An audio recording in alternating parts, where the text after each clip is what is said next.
Sir நீங்க தாவேக்காவுக்கும் ஆளுங்கட்சியும் தான் போட்டி நிலவுது அப்படின்னு சொன்னீங்க. ஆனா உதயநிதி ஸ்டாலின் என்ன சொல்றாருன்னா, புதிய கட்சி தொடங்கியதுக்கெல்லாம் வரலாறு கிடையாது, திமுக தான் ஆட்சி அமைக்கும் அப்படின்ற மாதிரி பேசுறாரு. எல்லா கட்சிக்குமே இப்போ 49ல் திமுகவுக்கு என்ன பெரிய வரலாறு இருந்திருக்காரு? இந்த கட்சிக்குமே இருந்திருக்காரு. அண்ணா அவர்கள் 49ல் ஆரம்பித்ததுனால இன்றைக்கி வசதியாக 2025 பேசுகிறாரு. அதுபோல் அவர்கள் பேசுவது எனக்கு என்னமோ அவர்களுக்கு ஏதோ ஒரு உறுத்தல் இருப்பதை போல தெரிகிறது.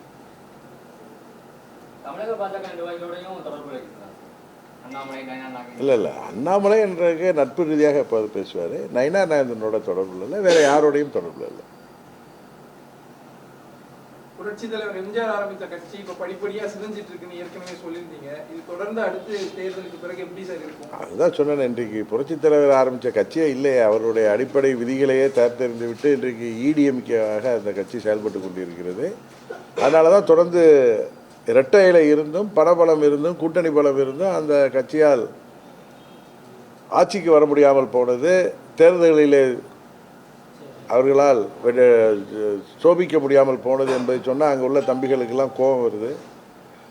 உண்மையை அவர்கள் உணரவில்லை. இந்த தேர்தலுக்கு பிறகு உண்மையை உணர்வார்கள்.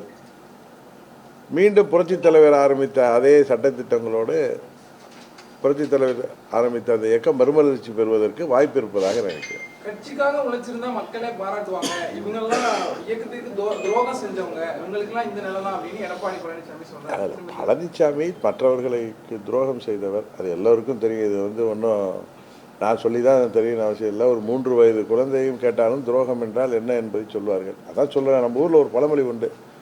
ஒருத்தர் திருடிட்டு ஓடுவான், அவனை எல்லாம் துரத்திட்டு போவாங்க.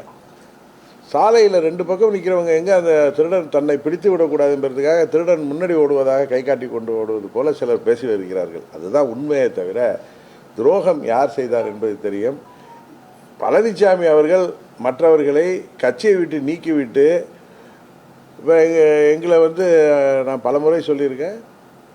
ஏப்ரல் 7ஆம் தேதி 14ஆம் தேதி வரை 17ஆம் ஆண்டில் எங்கள் கூட இருந்துட்டு 21ஆம் தேதியை என்னமோ என்னை கட்சியை விட்டு நீக்கினார்கள், ஏற்கனவே சொல்லியிருக்கேன். அதனால் இவரால் நீக்கப்பட்ட பிறகு நாங்களாம் வீட்டில் போய் படுத்துட்டு இருப்பாங்களா? துரோகத்தை எதிர்த்து நாங்கள் இயக்கம் காணத்தான் செய்வோம். எங்கள் கூட தொண்டர்களும் நிர்வாகிகளும் இருக்கத்தான் செய்வார்கள். அதனால் துரோகம் என்பதை பயன்படுத்துவதற்கு கூட அவருக்கு தகுதி இருப்பதாக நான் நினைக்கவில்லை.